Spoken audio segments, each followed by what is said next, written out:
बारिश की बूंदों जैसा प्यार। हेलो, आप ही मशहूर मोटिवेशनल स्पीकर कविता जी हैं ना? Autograph please. आज एक स्कूल में मेरा कार्यक्रम था।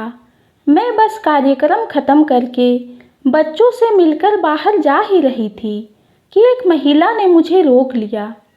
मैं कुछ बोल पाती उससे पहले ही वो बोल पड़ी। मेरी बेटी भी बोल नहीं पाती, शर्माती है, संकुचाती है, लोगों से मिलती जुलती नहीं है। मैंने उसके पीछे छुपी एक लड़की को देखा। वह सुंदर, गोरी, घुंघरेले बालों वाली थी। कहने को तो मैं कह सकती थी कि मैं भी तुम्हारे जैसे ही थी, पर नहीं, मुझमें और उसमें जमीन आसमान का अंतर था। सबसे बड़ी बात, उसकी माँ उसके साथ थी।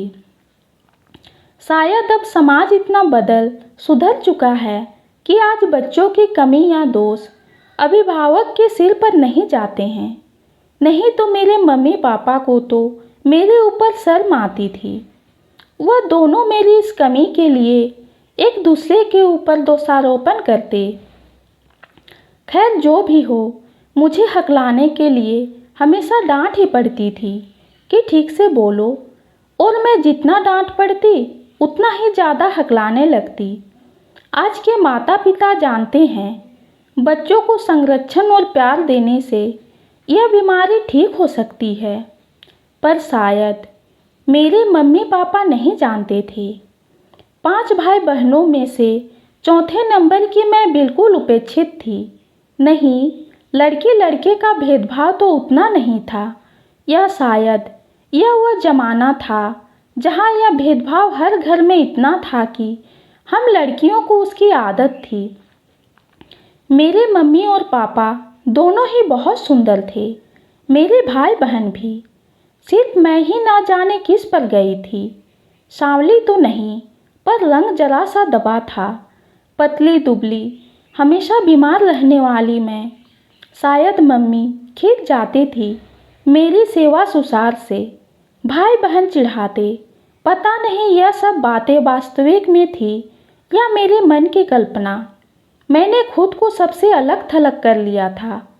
यही हाल स्कूल का भी था। जब घर में भाई बहन अपने नहीं तो दोस्त या सहेलियां कहाँ से होती। मैं पढ़ने में बहुत अच्छी थी, अक्षर भी मोती जैसे, पर शिक्षकों के पूछने पर जब कोई जवाब देने के लिए खड़ी होना चाहती तो कभी कभी यह अक्सर शिक्षक झुझला जाते। जाने दो, तुम बैठो, नहीं तो पूरा समय तुम्हारे जवाब में ही निकल जाएगा। इस प्रकार के उपेक्षित माहौल में उसका आना खुशबू के झोंके जैसा, बारिश की बूंदों जैसा था। फिलहाल तो मैं खड़े खड़े यादों की बारिश में भीगने लगी थी। 8वीं कक्षा शुरू होकर 1 महीना बीत गया था। अगस्त का महीना था। एक दिन जब रिमझिम बारिश हो रही थी और हम सब कक्षा में बैठे थे कि किसी के पुकारने पर हम सबकी नज़र दरवाजे पर पड़ी। वहाँ पर वह खड़ा था, बारिश में भींगा हुआ। घुंघरेले बाल माथे पर चिपक गए थे। चश्मे पर भी कुछ बूंदें बारिश की थी। आप यह नहीं कह सकते कि वह बहुत सुंदर था, किसी ग्रीक देवता की तरह, पर हाँ, वह आकर्षक और चश्मिश।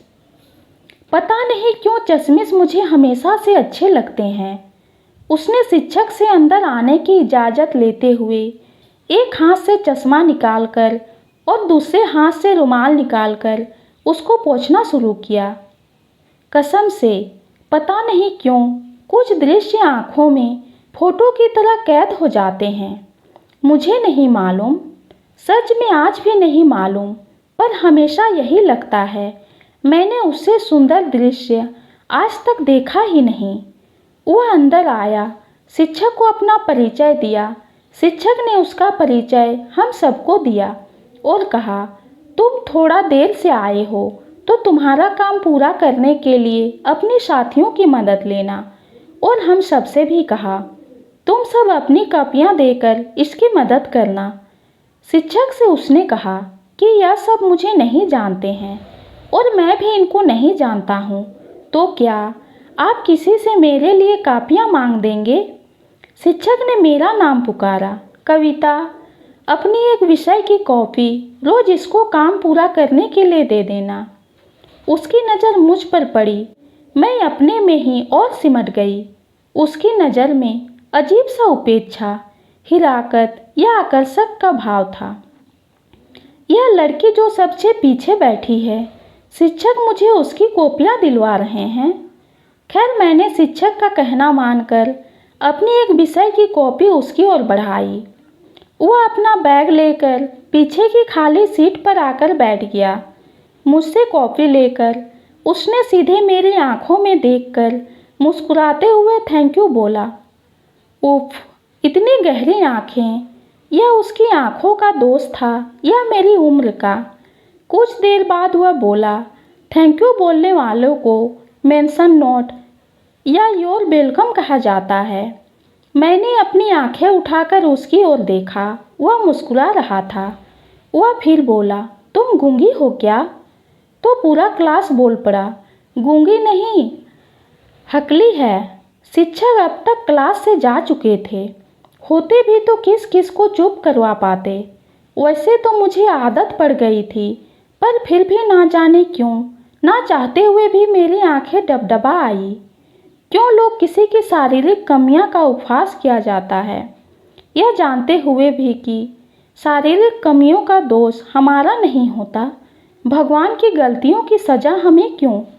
यह देखकर सुकून मिला कि पूरी क्लास की हंसी में उसकी हंसी शामिल नहीं थी।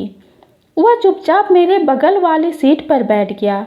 दूसरे दिन कॉपी वापस करते वक्त उसने बोला, हेलो कविता, मैं अमित, और अपना हाथ आगे बढ़ाते हुए कहा, दोस्त आज से। मैं थोड़ा चकित होकर उसे देख रही थी। फिर दिमाग ने कहा, अभी उसको तुम्हारी किताबों की ज़रूरत है तो दोस्ती तो करेगा ही। मैं बगैर कुछ बोले सिर्फ मुस्कुरा दी। कुछ देर बाद वह बोला, तुम्हारी हैंडराइटिंग बहुत सुंदर है। मेरे मन ने कहा, यह तो मैं जानती हूँ, इस उम्र में लड़कियाँ यह थोड़ी ही सुनना चाहती है। मुझे मालूम था कि कोई मुझे सुंदर नहीं कह सकता, पर फिर भी दिल की ख्वाहिशों पर किसका जोर है। तब रोटेशन की सुविधा नहीं होती थी, इसलिए पहले दिन हथिया ली गई जगह पूरे साल के लिए काबिज हो जाती थी। इसलिए वह रोज़ मेरे बगल वाली लाइन में ही बैठता था, सबसे पीछे। अक्सर मुझसे पेन पेंसिल कुछ ना कुछ मांगता रहता। पहले यूनिट टेस्ट के रिजल्ट आए तो हमेशा की तरह मैं क्लास में अव्वल आई थी। वह तो एकदम आश्चर्यचकित रह गया। तुम पढ़ने में इतनी अच्छी हो तो सबसे पीछे क्यों बैठती हो? क्लास में शिक्षकों के पूछने पर किसी भी सवाल का जवाब क्यों नहीं देती हो? उसके इस तरह से प्रश्न पूछने पर मेरी आंखों में आंसू भर आए। मेरी आंखों से उसको जैसे उलाहना दे रही हो। 2 महीने हो गए तुमको आए हुए, अब तक तुमको समझ में ना आया? शायद वह समझ गया था। उसने धीरे से मेरे हाथों को पकड़कर सॉरी बोला। यह उसके लिए शायद एक बहुत आम बात होगी, क्योंकि वो एक बड़े शहर से आया था। पर हम छोटे शहर की लड़कियों के लिए किसी लड़के का यूं हाथ पकड़ना, मेरा पूरा शरीर कांप गया। कुछ स्पर्श इतने पवित्र होते हैं कि रूह तक पहुंच जाते हैं। उसने अचानक हाथ छोड़ दिया। स्कूल में चेस कंपटीशन का आयोजन किया गया था। वह उसमें भाग लेने वाला था। चेस तो घर पर मैं भी अक्सर अपने दादा के साथ खेलती थी, पर दादाजी के ना रहने के बाद से मेरा चेस खेलना छूट ही गया था। उस दिन खाली समय में क्लास में यूं ही वह अकेला बैठकर प्रैक्टिस कर रहा था। मेरा भी मन किया। मैंने पूछा, नहीं नहीं, शब्दों से नहीं, आँखों से, कि क्या मैं तुम्हारे साथ खेलूं? वह आश्चर्य से बोला, तुम्हें आता है? क्या तुम भी कंपटीशन में भाग ले रही हो? मेरे साथ एक खेल खेलने के बाद वह मेरे पीछे पड़ गया कि नहीं, तुम्हें भी कंपटीशन में भाग लेना चाहिए। तुम्हें यह खेल खेलना बहुत अच्छे से आता है और इसमें तुम्हें सिर्फ खेलना है, बोलना थोड़ी ना है कि तुम डर रही हो। इतने सालों से मैंने कभी भी कंपटीशन में भाग नहीं लिया था, पर इस साल मेरे भाग लेने पर मेरे सहपाठी और शिक्षक दोनों ही आश्चर्यचकित थे और मैंने प्रतियोगिता में दूसरा क्रमांक पाकर सबको और भी आश्चर्यचकित कर दिया था। यह बहुत छोटी सी बात थी, पर मेरा अभी स्कूल में नाम था और यह मुझे थोड़ा थोड़ा आत्मविश्वास भर रहा था। खाली समय या खाने के समय वह मेरे साथ बात करता। अक्सर मुझे वह संतरे की गोली खाने को देता और बोलता, इसको चूसते हुए बोलो। कभी मैं हकलाने लगती तो मेरे हाथों को थाम लेता। मैं सुन रहा हूँ ना तुम्हारी बात, आराम से बोलो। मैंने पाया कि सच में उससे बात करते वक्त मैं हकलाती नहीं थी, क्योंकि ज़्यादा बात करने को नहीं थी, इसलिए वह मेरे साथ अक्सर अंताक्षरी खेलता। उसकी आवाज़ बहुत प्यारी थी। वह भी गाना गाता और मुझे भी गाने को कहता। उसका पसंदीदा गाना था, छोड़ दे सारी दुनिया, किसी के ये मुनासिब नहीं, आदमी के लिए प्यार से भी ज़रूरी कई काम हैं, प्यार सब कुछ नहीं जिंदगी के लिए।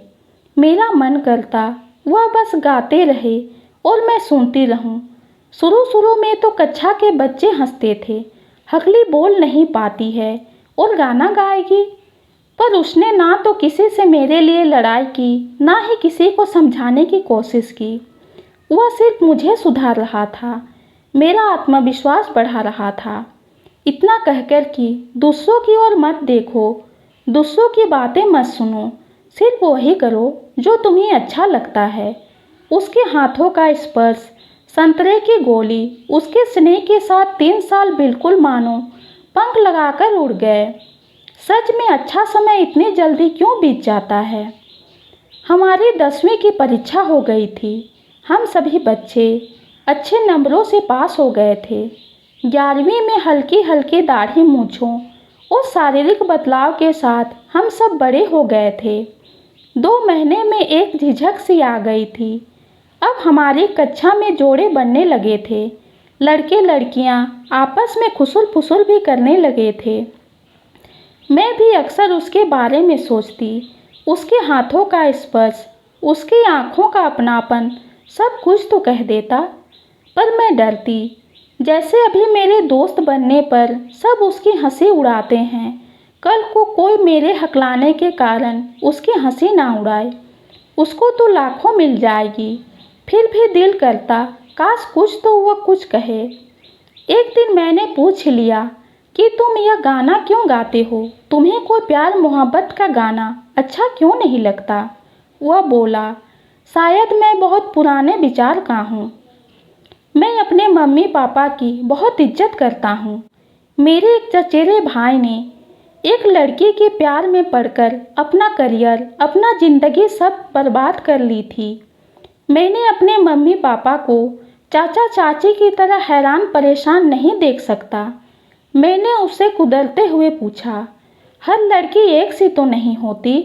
वह बोला, पता नहीं, पर मेरे लिए प्यार मायने नहीं रखता है, पर हाँ तुम्हारी दोस्ती मायने रखती है और मैं सारी ज़िंदगी यह दोस्ती निभाऊंगा। तुम भी निभाओगी ना। मैं कहना चाहती थी, मैं तो प्यार निभाने को भी तैयार हूँ, पर मेरा हकला होना मेरे आड़े आ गया। मैं आँखों से ना बोल पाई, ना मुँह से। मुझे भी उसकी बात सही लगी। रिश्ता वो रखा जाए जो ज़िंदगी भर निभाया जा सके। हम बाद में सालों तक साथ पढ़े। दिल में उसके लिए, सिर्फ उसके लिए ही जगह होते हुए भी कभी कह नहीं पाई। बस इंतज़ार करती रह गई कि शायद कभी उसको मेरे प्यार का एहसास होगा, पर मेरी यह कोशिश अधूरी थी, क्योंकि शायद मैं खुद नहीं चाहती थी कि उसको मुझ हकली के प्यार का एहसास भी हो। अजीब है ना, दिल क्या चाहता है क्या नहीं चाहता है उसे खुद नहीं मालूम होता। मेरा पहला प्यार, हाँ सच में बारिश की बूंदों जैसा, जिसमें हम निर्णय नहीं ले पाते हम भीगना चाहते हैं या नहीं। वास्तव में हम भीगना चाहते तो हैं, पर आज भी वह मुझे बड़े गर्व से सबसे मिलवाता है। यह देखो, यह मेरी सबसे अच्छी दोस्त, मेरी बचपन की सहेली, मैं चिल्ला चिल्ला कर कहना चाहती हूँ, यह मेरा पहला प्यार है जिसने मुझे जीना सिखाया। पर आज भी थोड़ी बहुत हकलाती हूँ, बहुत सारी बातें आज भी नहीं कह पाती, बस मुस्कुरा कर रह जाती हूँ। मैंने मुस्कुराते हुए डायरी में ऑटोग्राफ दिया और पर्स से कुछ संतरे की गोली निकालकर उस लड़की को देते हुए बोला, तुम बहुत प्यारी हो, इनको खाते हुए बोला करो।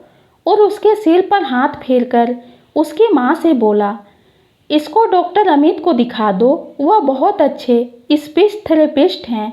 ये कहानी आपको कैसी लगी कमेंट में ज़रूर बताइए। कहानी पसंद आई है तो चैनल को लाइक और सब्सक्राइब कीजिए। कहानी सुनने के लिए आपका बहुत बहुत धन्यवाद।